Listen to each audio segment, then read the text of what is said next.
My dad always believed money could control everything, even my life. He thought every problem could be solved with a check. For many years I tried to ignore that truth, but one day I learned something that changed everything.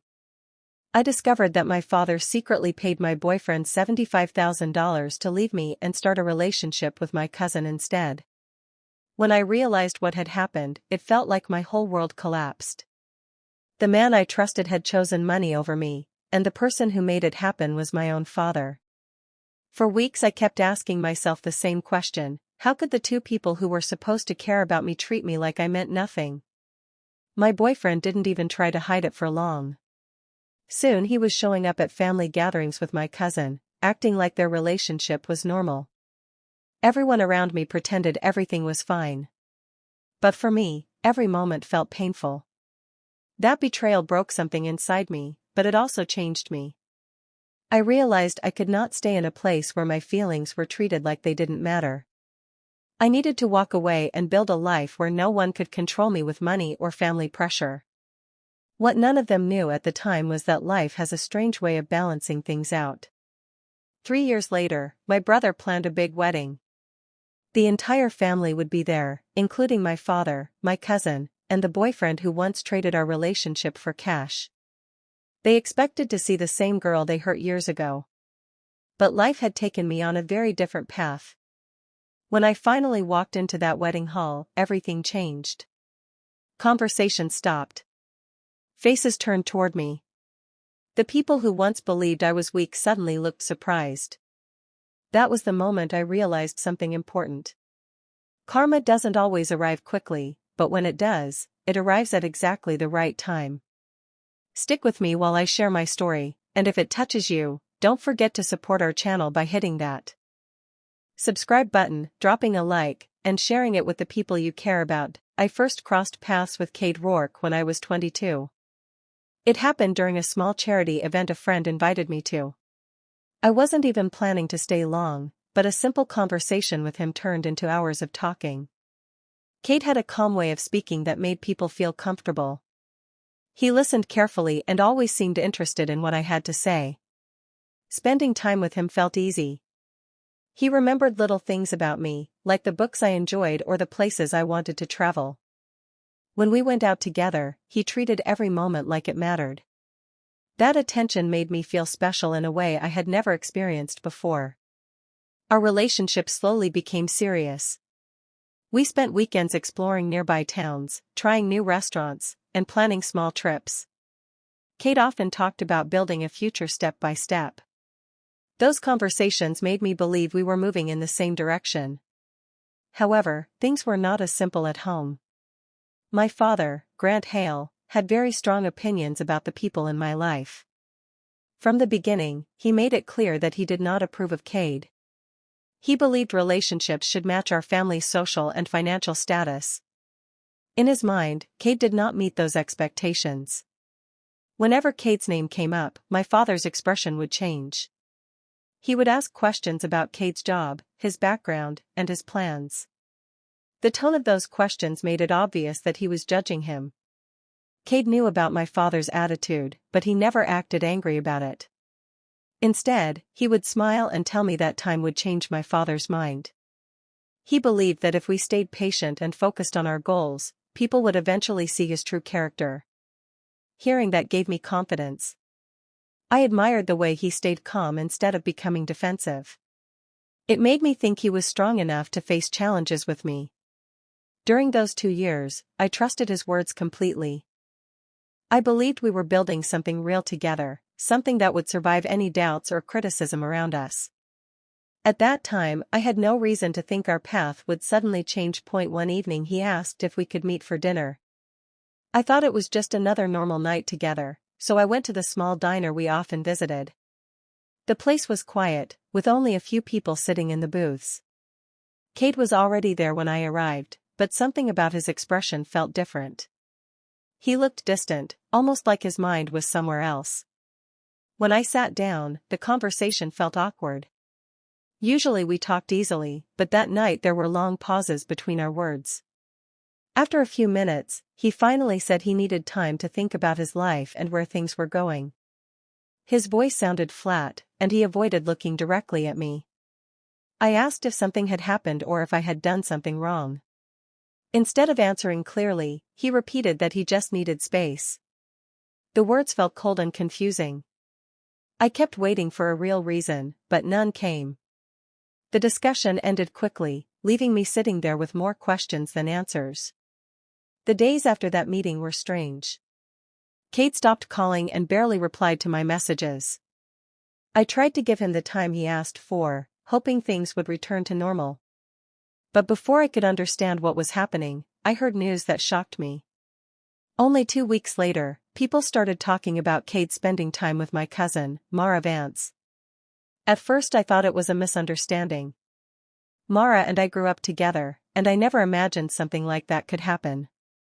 Still, the rumors kept spreading until it became impossible to ignore. Soon they began showing up together at family dinners and gatherings. Watching them sit side by side felt painful in a way I cannot fully describe. It was like seeing a stranger wearing the face of someone I once trusted. What hurt almost as much as the situation itself was the reaction around me. Relatives acted as if nothing unusual had happened. Conversations continued normally, laughter filled the room, and no one seemed uncomfortable. I was the only one who felt the weight of it. To everyone else, their relationship was simply accepted. To me, it felt like losing something I had believed was real. Not long after everything fell apart, I returned to my parents' house for a small family dinner. I didn't really want to be there, but avoiding them forever wasn't possible. The evening moved slowly. People talked about business, travel plans, and random family updates. I barely spoke. My mind was still trying to understand why my life had suddenly changed so fast. Later that night, I stepped away from the dining room to get some fresh air. As I walked down the hallway, I noticed the light was on in my father's office. The door wasn't fully closed. I wasn't trying to listen to anything private, but I heard my name mentioned. That made me pause without thinking. My father was inside with my uncle, speaking in a calm, confident voice like he always did during business discussions. At first I only caught small pieces of the conversation. Then my father laughed softly and said something that made my whole body freeze. He told my uncle that the situation between me and Cade had been handled.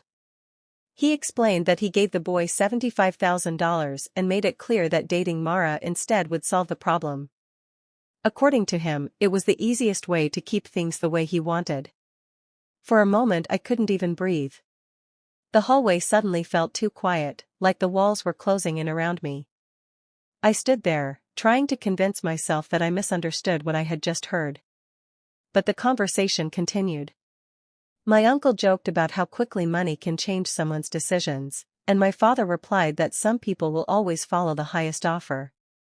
In that moment everything finally made sense. The sudden distance, the confusing breakup, the way my cousin appeared beside him almost immediately. None of it had been random. The person who caused it all was not just the man who walked away from me. It was the one who was supposed to protect me. I slowly stepped away from the door before they noticed me. My hands were shaking as I walked back to my room. That night I understood something I had never allowed myself to see before. To my father, controlling the situation had always been more important than caring about how I felt. Morning came after a night with almost no sleep. My mind kept replaying the words I heard outside the office. By sunrise I knew I could not stay in that house any longer. Every wall reminded me of what had happened, and pretending everything was normal was impossible. I quietly opened my closet and pulled out a suitcase. I did not take much, only the clothes and personal things that truly belonged to me. The room that once felt comfortable now felt unfamiliar. While packing, I realized how many parts of my life had been arranged by other people. Before leaving, I walked through the house one last time. The place was silent, with everyone still asleep. I placed a short note on the kitchen counter saying I needed time away. I did not explain anything because I knew it would not change the past. Outside, the air felt cool and clear. I loaded my suitcase into my car and started driving without looking back. The road ahead was uncertain, but staying would have meant accepting a life where my choices never mattered. During the long drive, I kept thinking about what I wanted my future to look like. I knew it would not be easy. Without family support, every step would depend on my own effort. Still, that idea felt strangely freeing. I chose a city several hours away where no one knew my last name. The first weeks there were challenging. I searched for a small apartment, found temporary work, and slowly learned how to manage everything on my own. Each day required patience and persistence. Little by little, the fear I carried began to turn into determination. I discovered strengths I never noticed before. Solving problems by myself made me feel capable in a way I had never experienced while living under my father's control. Life was simpler, but it felt honest. The decisions I made belonged to me, not to anyone else's expectations. For the first time I understood what independence truly meant. The path ahead was still unclear, yet one thing had become certain. My future would be shaped by my own choices, and that made every challenge worth facing. The first year on my own was harder than anything I had experienced before. I rented a small apartment above a bakery and took whatever work I could find. Some days I helped decorate small offices, other days I organized spaces for people who wanted their homes to feel more comfortable. The pay was not great, but every job taught me something new. I had always enjoyed arranging rooms and choosing colors that made a place feel warm. Over time I realized this interest could become something bigger. Instead of treating it like temporary work, I started studying design books, learning about materials, lighting, and how different layouts could change the feeling of a space. My days became very busy. I woke up early, visited clients, measured rooms, and spent evenings planning ideas. Sometimes I worked late into the night drawing simple designs and searching for affordable furniture options. Progress was slow, but little by little people began recommending me to their friends. After a while I was able to register a small business under my own name. At first the projects were simple apartments and small shops. Each completed space helped build my confidence. Seeing a room transform from plain to beautiful gave me a deep sense of satisfaction. As the months passed, more opportunities appeared. A restaurant owner asked me to redesign his dining area. Later a property developer contacted me to help prepare model homes for new buyers. These projects brought better income and introduced me to people who valued my work. For the first time, my achievements came from effort instead of family influence. Clients hired me because they liked my ideas and trusted my ability to improve their spaces. That feeling meant more than any approval I had once tried to earn. During those years I rarely thought about the people I left behind. Occasionally, someone who knew my relatives would mention small updates about them. From what I heard, the relationship that once replaced mine was not going as smoothly as everyone expected. But by then my focus had changed. My attention was on growing the life I had started and continuing to build something stable through patience and dedication. Almost 3 years passed without any real contact with my family. I stayed focused on my work and the new life I had created. One quiet afternoon, while reviewing plans for a client project, my phone rang. The name on the screen surprised me. It was my brother, Dane. We had not spoken in a long time. For a moment I considered letting the call go unanswered, but curiosity made me pick up. His voice sounded warm, almost nervous. After a few moments of small talk, he told me the reason for the call. He was getting married in a few weeks and hoped I would come to the ceremony. The news caught me off guard. I was happy for him, but the invitation also brought back memories I had tried to leave behind. Attending that event would mean facing people I had avoided since the day I left home. After the call ended, I sat quietly in my office thinking about what he said. The wedding would gather the entire family in one place. My father would certainly be there. Mara would be there too, along with Cade. The idea of seeing them again after everything that happened made my chest feel tight. For several days I kept the invitation on my desk while I decided what to do. Part of me believed it would be 76. Easier to stay away and continue living peacefully. I had worked hard to move forward, and returning to that environment could reopen old wounds. But another thought slowly began to grow in my mind. Avoiding them forever would mean they still had power over how I felt. I had spent years building confidence and independence. Maybe it was time to face the past calmly instead of running from it. I imagined walking into that room as the person I had become rather than the girl who once felt powerless. That thought changed my perspective. This moment was not about proving anything through anger or arguments. Sometimes the strongest response is simply showing people how far you have come. Without saying a word, your life can tell the whole story. The day of the ceremony arrived faster than I expected. I chose a simple but elegant dress and drove to the venue in the late afternoon. The building was large and beautifully decorated, with soft lights shining through the tall windows. Cars filled the parking area, and I could hear music coming from inside. For a moment I sat in my car, taking a deep breath before stepping out. I reminded myself why I came. This day was about supporting my brother, not about the past. With that thought in mind, I walked toward the entrance and followed the sound of voices into the main hall. The space was full of guests talking and laughing. Waiters moved between tables while people greeted each other. As soon as I stepped inside, I noticed a few familiar faces turn in my direction. At first they seemed unsure, as if they were trying to recognize who had just arrived. Then the quiet reactions began. Conversations slowed, and several heads turned at once. I could feel curious eyes following me as I walked further into the room. It was clear that many of them never expected me to attend.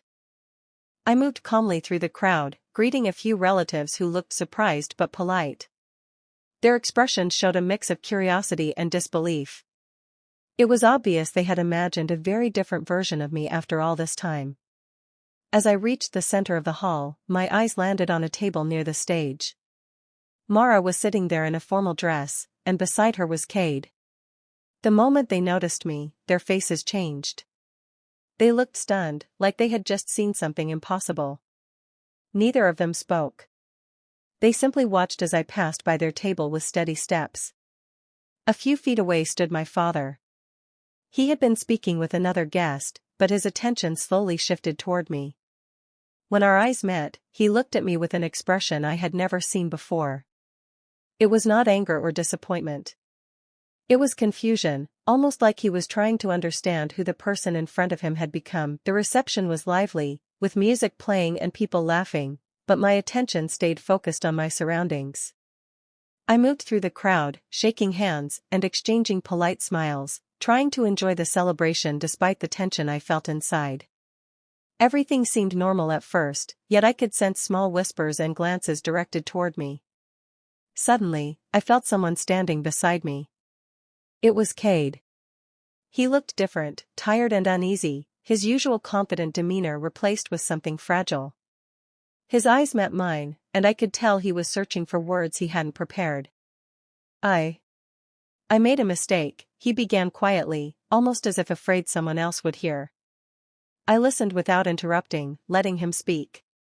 He confessed that everything had gone wrong. The money my father had offered had changed him, yes, but it had also destroyed what he had with Mara. Their relationship was full of arguments, mistrust, and resentment. He admitted he had thought the arrangement was temporary, that he could handle it without consequences, but reality had proven. Later that evening, after the wedding celebrations had slowed, my father found me near the garden.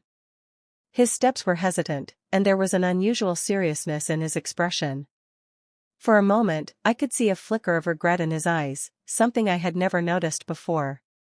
He spoke softly, trying to explain himself. He admitted that he had acted wrongly, that his choices had hurt me more than he realized.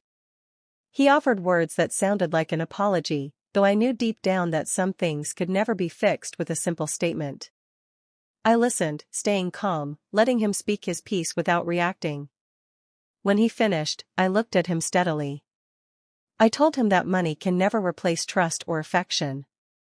No amount of influence could force someone to feel genuine love or respect. Loyalty bought with cash is fragile, temporary, and hollow.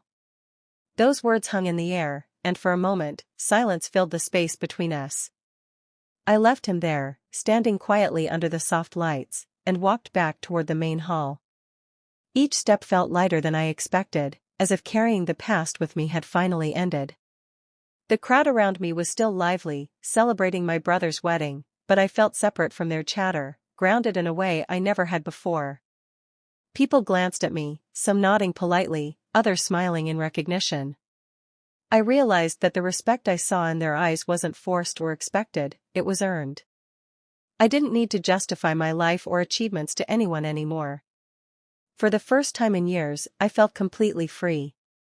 The girl who once let fear and family control her decisions was gone. She had been replaced by someone stronger, someone who valued herself above others' approval. I stood for a moment in the center of the room, taking in the lights, the laughter, and the music. Everything around me seemed unchanged, yet everything inside me had shifted. I had survived betrayal, walked away from manipulation, and built a life that belonged only to me. That night, I understood clearly, the power to control my life had always been mine, and no one could ever take it away. Do you think I was right to walk away from my family and Cade, or should I have tried to forgive them? I'm really curious to hear your thoughts. If you want more stories like mine, subscribe and turn on notifications.